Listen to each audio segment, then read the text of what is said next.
Hi guys, welcome to the DubTurbo coaching and training program to make sure you guys get the most out of your software. So I'm going to assume you're new, you haven't made beats before, this all looks like it's pretty complex to you. We're going to break it down for you in a bunch of smaller videos. You more intermediate and advanced guys, just try to scoop along and follow what you need to pick up so you understand where the basics are. It works like most other DAWs, but for those that haven't used one before, I'd like to just go over this quickly in this first video to show you the most important aspects of this. Up here is pretty self-explanatory. It's your BPM. Right now it's at 120, and if you turn our metronome on, which is right here, you'll get a tick. If I press play right now, you'll hear a tick at 120 BPM. Okay, it's over a blank canvas, nothing's in there. That just gives you sort of a metronome to follow and bob your head to figure out how fast you want your beat. Right here are your most important tools: your arrow, your pencil, your eraser. These other buttons don't worry about for now, and these are also self-explanatory. We'll go into them in a moment. However, for now I'm going to make sure you understand that this pencil is really important, and then over here on the right side of the buttons, these are your bars. Might be hard to see, but right now it's at a bar count of 2, and that's what we'll work with to start so you understand how to work all this. First thing I want you to do, click on your pencil tool, and on a drum track, which is numbers 1 through 4, which are changeable, but don't change them. Don't change nothing here yet. Just simply drag or grab your pencil tool and drag 2 bars by clicking, holding, and dragging your left mouse button. Just click, hold, and drag all the way through. You now have 2 bars to play with on a drum track. And what I want you to understand is, on a drum track, once you lay something, click on the bars you just created. If you click edit, you will get our drum editor or our sampling sequencer or our little MPC lookalike, whatever you want to call it. It's very intuitive, but I want you to understand that it's pretty simple. From here to here is 10 layers of sounds. Those sounds are right here. Right here are all your different drum kits, and you can add more and import your own samples, which we'll go through in another video. So right here we can just choose a quick, let's say R&B. Say we don't like it, choose R&B 2. Don't like it, punches. There's also kits here that aren't just drums, but also fills, effects, like this one here, punches. Okay, so a bunch of wicked samples that have all been customized just for DubTurbo. Nothing here has been scooped or taken from Google or anything. We made all these in-house, altered them, affected them, stereo imaged them, so all the drums are wicked. It'll be easy for you guys to build the beats and make them sound really professional right from the start because you're working with wicked samples. So here, what we'll do is same thing. These 3 buttons or tools are the most important of this screen. You can change your tempo here too. You can turn your metronome on or off. It's universal, so if you do click it on here, or if you change the tempo here, let's say we go down to... What you heard there was me pressing the keyboard and it triggered our sounds. So I'll point that out right now. 1 through 10 on your keyboard that you type on, okay, is... So before you even lay anything down, you can kind of even turn your metronome on, let that play. 1, 2, 3, 4, just start.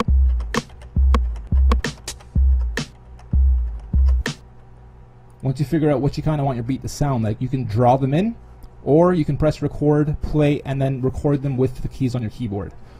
Just loop it once, let it go through once. 1, 2, 3, 4, 1, 2, 3, and here we go.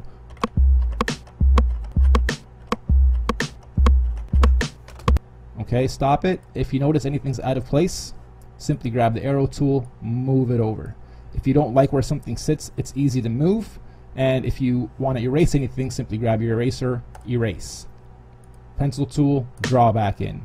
Okay, down here, say we want the hi-hats, right there's the label. Add a hi-hat every 8.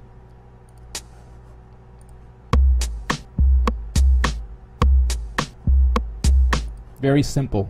Turn the metronome back off and... Okay, now what we'll do is change up this drum kit live. Say we want to see how this pattern sounds just with a different kit. Kind of sounds weird. Change that again. Sick. Nice and deep and dirty. Drum and bass. Okay, let's go back to Dirty South. This one sounded nice. We'll close this up. We'll do the same thing on layer 2. Okay, draw your pencil, draw in 2 bars by clicking, holding, and dragging. Let go. Click back on your arrow tool. Click on the bars. click edit. One thing I haven't shown you yet is this P. Before you even click edit, you can click P and it'll pull up this same kit source from here in a separate panel. So let's close that, and this is what you'll get. So you can draw in your bars, click on it, then click P, click whatever you want in advance, and you already have your kit here. You can also change kits here. Okay, let's try with this one. So again, we'll do this on the keyboard. 1, 2, 3, 4, 5, 6, 7, and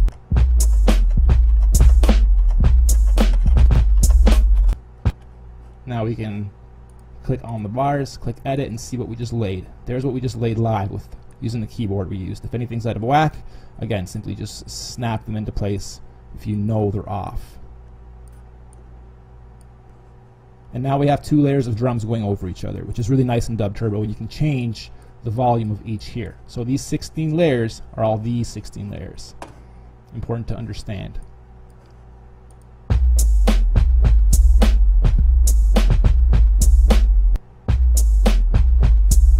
Okay, so there's a quick 2-bar count. Lastly, I'm just going to quickly show you this. Change here by holding, selecting, say we put this to 4. Actually, let's make it 8. Right now we have 2 bars. Right, so these are 2 bars. We can simply, holding down the shift on your keyboard that you type on, hold down shift, click, hold, and drag, click, hold, and drag, click, hold, and drag. So if something isn't looping for you properly right off the hop on those first 2 bars or first 1 bar even, simply extend it. Other ways that you can get it to loop properly if there's a little bit of a gap is change just by 1 tempo piece, and that seems to sometimes make the loop snap into place properly. So here we have that same beat altered and duplicated 4 times, and we'll alter one next.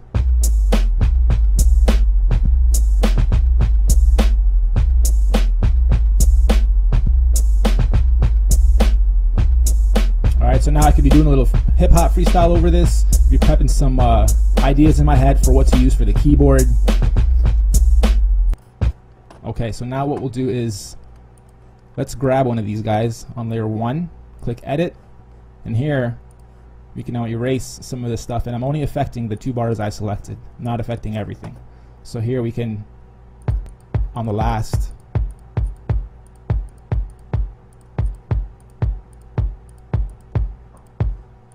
we'll have a nice little build up before this drop.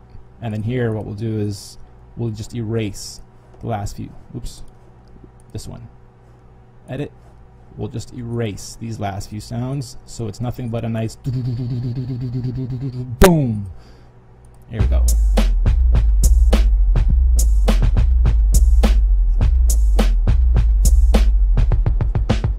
Yeah, I've always been charismatic and tall, gated, dramatic and bald. Double this manage them all, so I'll choose proof. Rather spit balls about how I'm gathering arsenal, and after your car explodes, I'll drive through on cruise.